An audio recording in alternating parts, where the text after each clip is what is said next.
welcome back to my channel. My name is Tina, if you don't know me. I am a lifestyle, fashion, whatever else, blogger. I basically take pictures and post them on Instagram.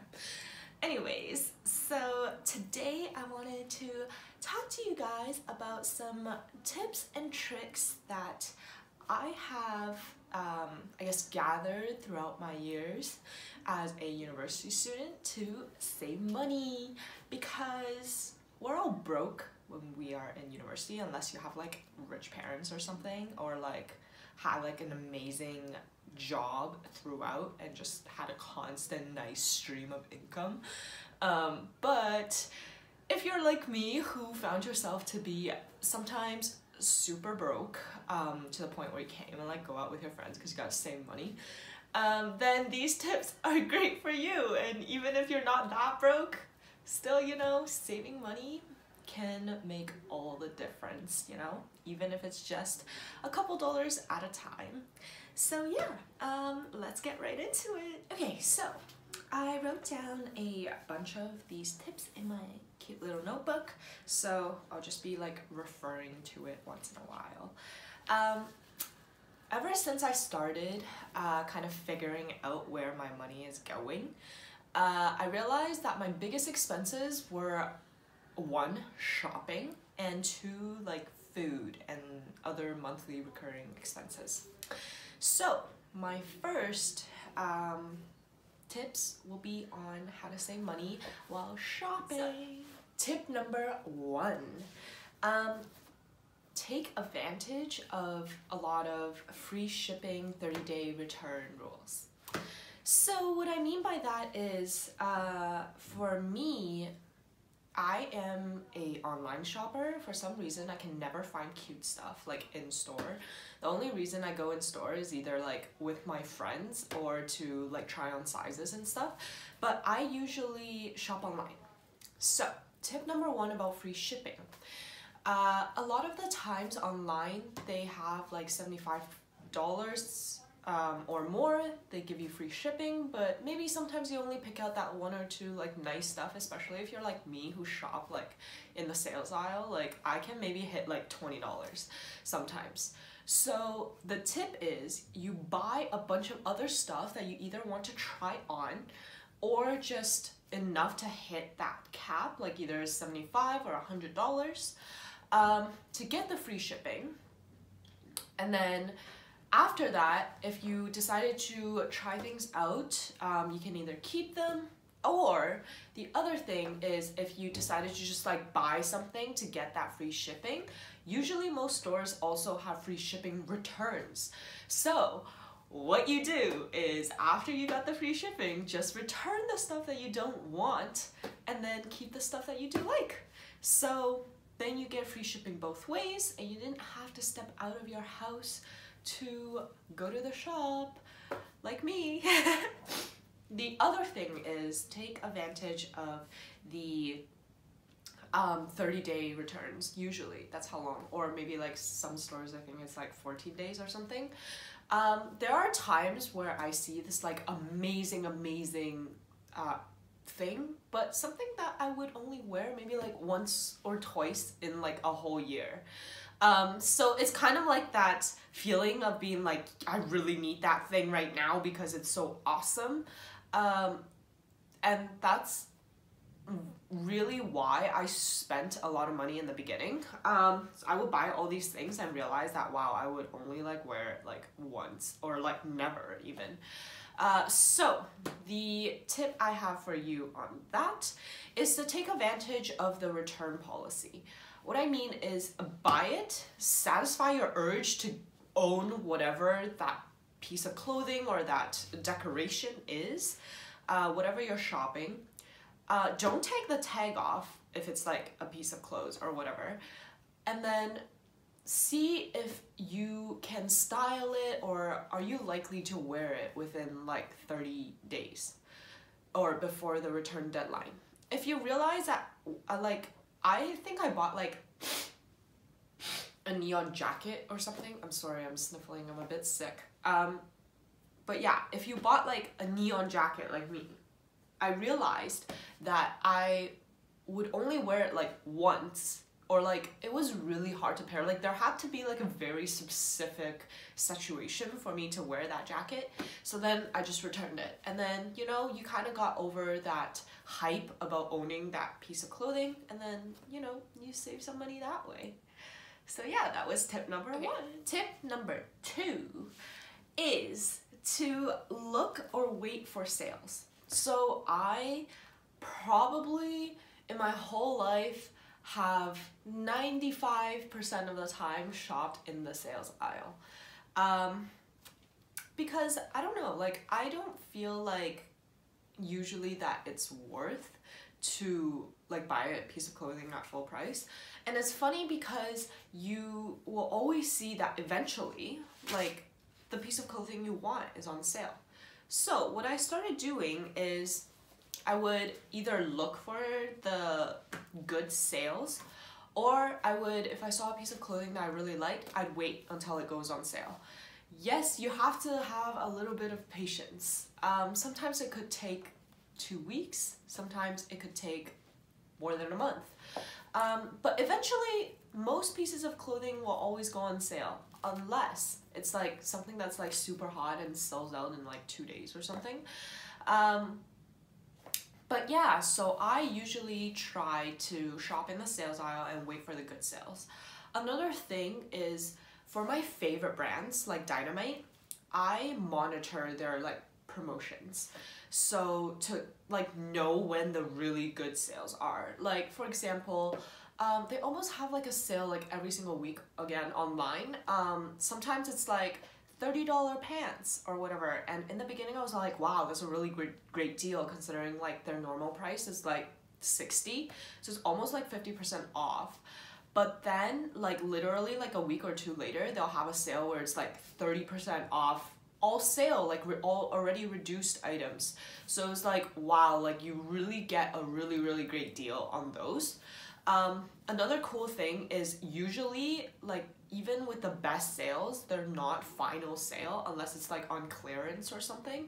So you could always buy like a bunch of stuff, try them all on, and then if you don't like them, then just return it with free returns, or you can take them in store. So yeah, that was like a really good thing, and I think I definitely saved a lot more money on that.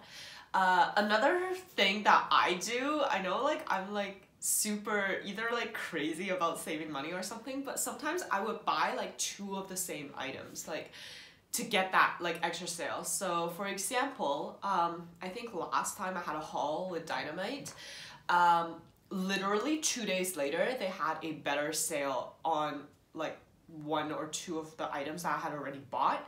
So then I placed a second order, bought all of those items that I had already bought, but at the now lower price, and then sent back my original 2 items in my first, I guess, order.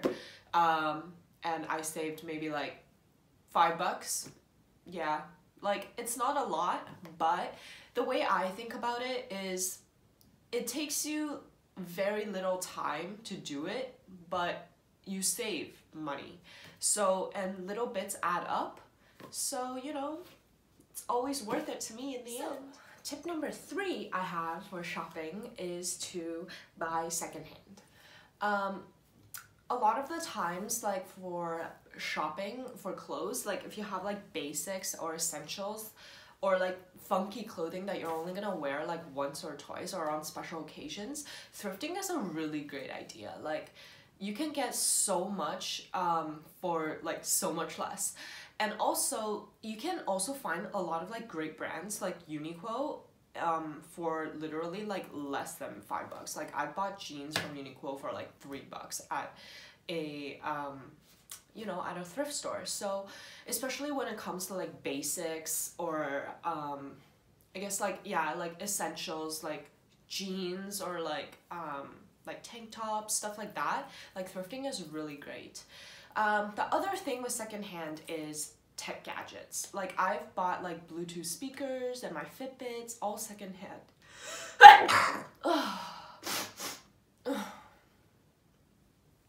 So I think you can save like a lot of money buying things secondhand. Some people don't like to buy like tech stuff secondhand because they're like, oh my god, like somebody has used it before me, so the quality isn't as great. But you'd be surprised like how great of condition people keep their stuff in. For example, like for my Fitbit, like I got the newest one, so the Fitbit Charge 3, and it was like, I got it at like basically half the price of what they're selling on the market, like if I got it for new. So obviously, that being said, especially like make sure the quality is great before you buy. Definitely like meet up with the person or like ask for like videos or whatever, like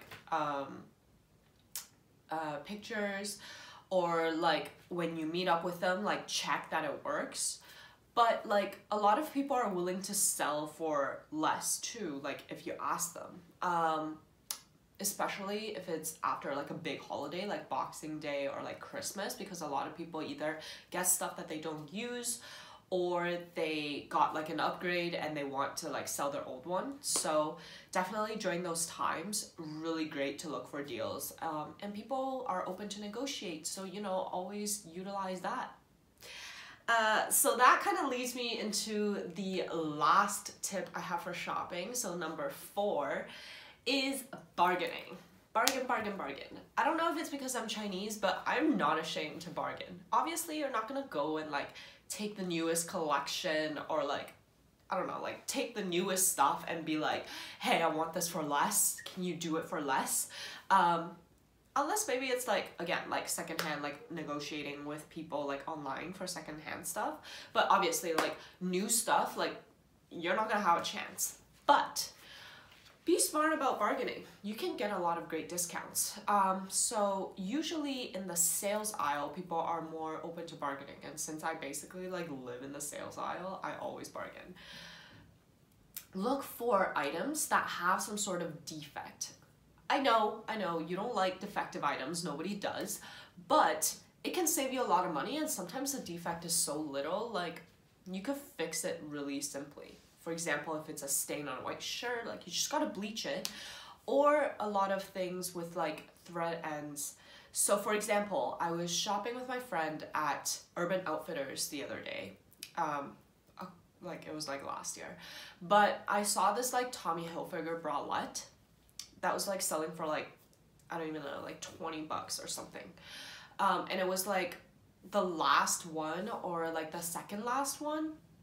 And it had a lot of loose threads, which is super easy to fix because all you gotta do is go home and like cut all the thread ends and it's perfectly fine. So what I did was I went up to the cashier and I was like, hey, look, this is one of the last ones that you guys have in store and it has a lot of loose threads. Would you be able to give me a discount on it? And she did. Like, she gave me like a 20% discount. And like, it was like already in the sales aisle, so it was like already reduced price. So I ended up getting the bralette for like 5 bucks or something, like, or like 7 bucks. So it was so worth, and it took me less than a minute to cut all the loose ends, and it fits perfectly fine. So a lot of the times you just gotta look for those items. For example, like even like if it's like a shirt or like sweater or jeans that's a little bit ripped and you are gonna distress it anyways at home, then go for it, like bargain for it. Be like, hey, this like is already ripped, like give it to me for less, or like obviously say it nicer, but like, yeah, like they will bargain anywhere, like even in like thrift stores. Like if it has a stain or something, like just ask and you can save a lot of money and get great discounts from that. So that is all the tips I have for shopping. We will be moving on now to food and life. So as I said, my second biggest expense is probably from food and just general recurring expenses. So the first tip I have for you is loyalty programs. I guess this could also work with shopping, but loyalty programs are so great, especially if you like shop at a store a lot. Like it's a no-brainer. You get so many extra discounts or like free things for loyalty programs, or you get like special offers, and yeah. So I always join loyalty programs. I'm probably in like more than 25. But even with stores that you don't go to, or like even if you go to the store like once a month or something, it's still worth to have the loyalty program. So I think the two biggest stores that always, or places I always shop at is, one is Dynamite and the other one is Starbucks. So I used to spend like over like $100 per month or something at Starbucks before I joined the loyalty program, and it was so dumb. Like I could have gotten so much things, like so many things for free, you know? So yeah, and at Dynamite too, like you get special like VIP offers and like early access to a lot of deals, which is really great, and you get invited to like their VIP events. But yeah, the other thing is, for example, like Subway. So I also have a loyalty program with Subway, but I literally go to Subway like maybe like once a month or like once every 2 months. But still, like it's like buy 6 subs and get 1 free or something, you know? Like it doesn't take a lot of time for you to sign up and like scan it every time you go. There's also a lot of apps if you don't want to carry like the plastic cards around. There's a lot of apps out there. I think I use like this app called Stowcard that basically like digitalize all your plastic like rewards program, loyalty program cards, so then you don't have to like carry a wallet that has like a stack of like 30 loyalty program cards. And it doesn't take that long for you to kind of just go scan it every time you go, and then you know, on your 7th time there, you can get a free sub. The like way I think about things like this is like a lot of people like think, oh my god, that's like such like so much work, you know? But it's not actually. If you think about it, it's just a couple minutes and you can save money for, you know, an extra sub or an extra drink, or saving money on clothes since you are gonna spend money anyways. So yeah, so that was tip number 1. Tip number 2 is take advantage of the sign-up discounts. What I mean by that is almost all the services, like if you think Lyft, Uber, all the food delivery services like Foodora, Uber Eats, DoorDash, all of these companies have like a sign-on thing or like a referral bonus. So the tip there is to, obviously if you have friends who haven't signed up yet, refer them, and I think some of these programs are like based on email, some of them are based on credit cards or phone numbers or whatever. So I definitely say to like refer other people, because usually it's like give 10 get 10 kind of situation. So for me and RDM, I would like refer him, and then he would get 10, and then next time I order for both of us anyways, we'll get another $10 off. The other thing is, if you don't have any friends to refer and it's based on emails, make a ton of emails. Or if you if it's based on credit cards, use all the credit cards that you have. Literally, I've been like referring myself on like different credit cards, different phones, different like home phone, cell phone, and like, or like emails. Like you can save so much money, and like you can get a meal that was supposed to be like $20 for 10. So yeah, again, like these things take some time, okay? But again, okay, think about it this way. If it's based on emails and you gotta go make a new email, how long does that take? 5 minutes maybe? But you're getting $10 or potentially even 20 for the referral back. So that's basically like earning like $240, like, or like, I don't know if it's like $10 and like $120 an hour. Like that's the rate. So it is so worth to do it. Like maybe you're like $10 is enough, but if you think about it that way, it's like, wow, like your pay rate is like, it's better than like basically any entry job or internship that you have. So yeah, now the third part that I have for you, or the third tip, is to go discount hunting. Before you buy anything, either online or whatever, always look for discounts. There's a lot of sites for example, like Groupon that have a lot of discounts, or like coupons basically, for you to save money. But there are also a lot of programs that are linked with your loyalty or rewards programs. So for example, there is this thing called like Aeroplan or Air Miles. They have like a thing where it's like online sales, so you can get like a lot of discounts from that. Or something like Fido, like they have this thing called like Fido Extra, where you can get like great deals like every single week at different stores. So always just kind of like look through what perks your loyalty programs have, and or like coupon sites, or like try out different coupons. Like just go online and search like coupons for this store, and sometimes you'll find a coupon that works. So you know, yeah, that's the other thing. The next tip, so I don't even know what tip number this is now, but the next tip I have is to find banks that pay back. Especially when you first go into university, do your research. Every single bank have their own credit cards and their own perks. Some are cashback, some are rewards points, some give you discounts at certain stores. So depending on your needs, like look for the deals and compare them. Some of them are like 2 points for every dollar, or like 1 point for every dollar. And obviously like also look how much a point is worth, or like how much cashback. So right now I have the RBC like signature rewards Visa and their cashback like MasterCard, and I don't know like how much money like I have received back from just spending on my credit card. Like I was gonna spend anyways, so you know, getting those rewards points and then redeeming them back for cash is, or gift cards, is like such a great way to kind of like save money, you know? The other thing I would say is kind of like look for apps that also give you cashback or whatever. I know Ebates does cashback.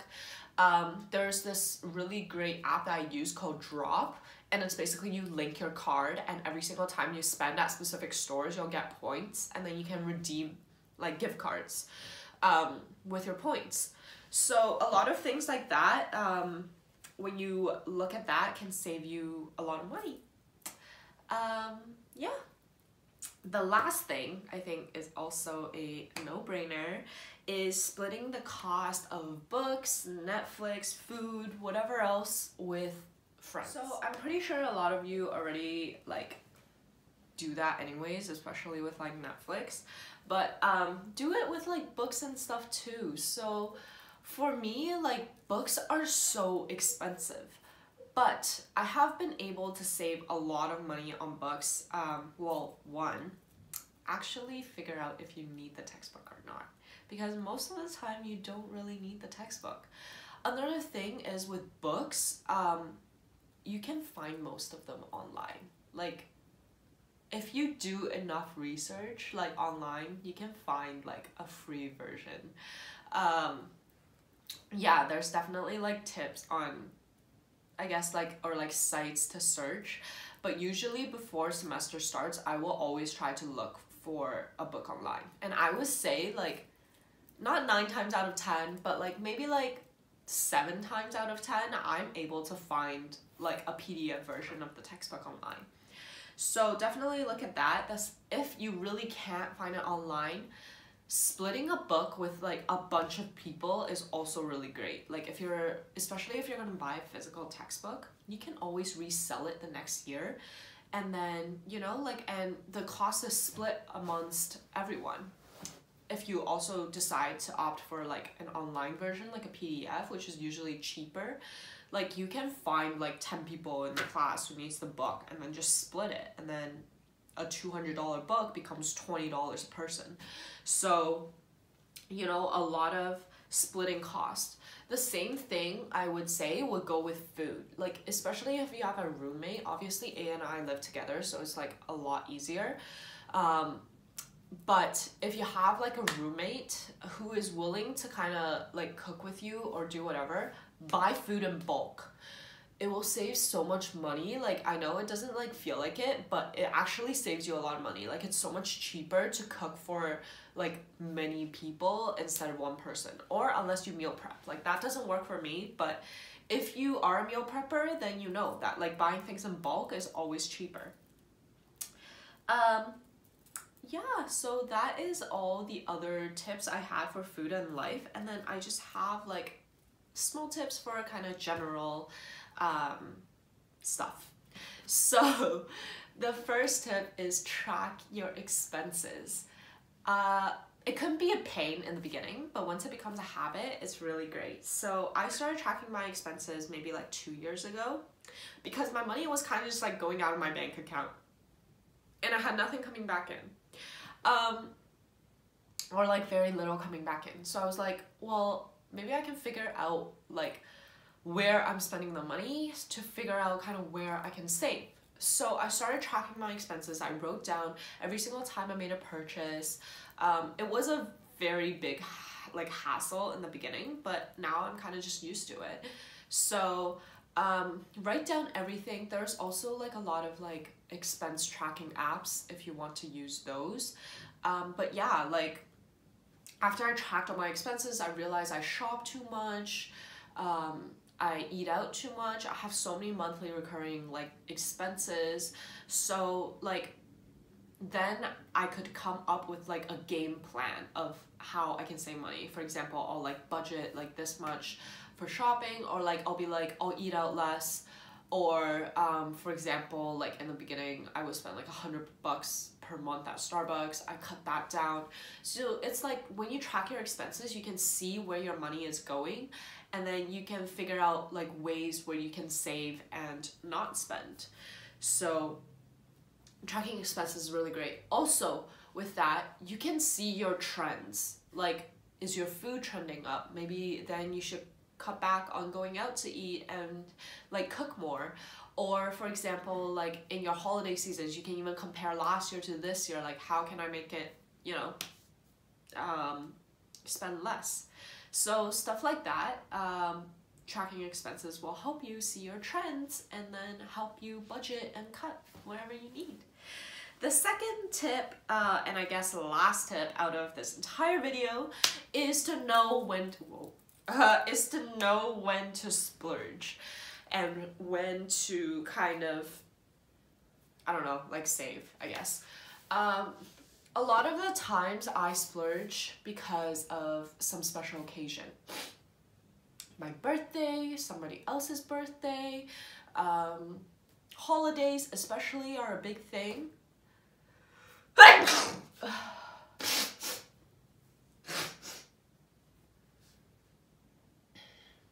So what I mean by when to splurge is obviously we're not gonna be always on like money saving mode all the time. So like for example, small things that you can tweak are like, for me, like Valentine's, it's not that big of a deal if I celebrate it later. So, you know, and all the flowers and chocolate and whatever else, they're all going to be on discount the day after Valentine's or like the weekend after Valentine's. So like I would, like A and I would like go and celebrate it after and get everything on discount because we don't need to splurge. Like, it's not as important. Obviously, if it's like really, really important for you to celebrate it like on the day, then go for it. But definitely know when to splurge. Another thing is, for my friends, we usually have like a winter get together, Christmas kind of thing. I always try to plan it after Boxing Day so I can get like all the gifts on Boxing Day. And it's really great because RDM's family also celebrates like Christmas and like New Year's together on New Year's. So like I can get all the great gifts on Boxing Day and save a lot of money that way, because everybody knows that presents cost a lot like before Christmas. Like Christmas shopping is like one of the biggest expenses of the year. But yeah, so know when to splurge and try to kind of plan around these like promos and sales after holidays, and you'll save a lot of money. That is all the tips and tricks from me about saving money. I hope that some of these tips really helped you. And yeah, like, it definitely has saved me quite a bit of money, I would say, like throughout the years, just doing all these like small things here and there. But yeah, I really hope that you found this video helpful. If you did, please give this video a big thumbs up. Subscribe so you don't miss my future videos if you love this video. So yeah, but that's it from me. I hope you guys have a super amazing week as always. So yeah, bye.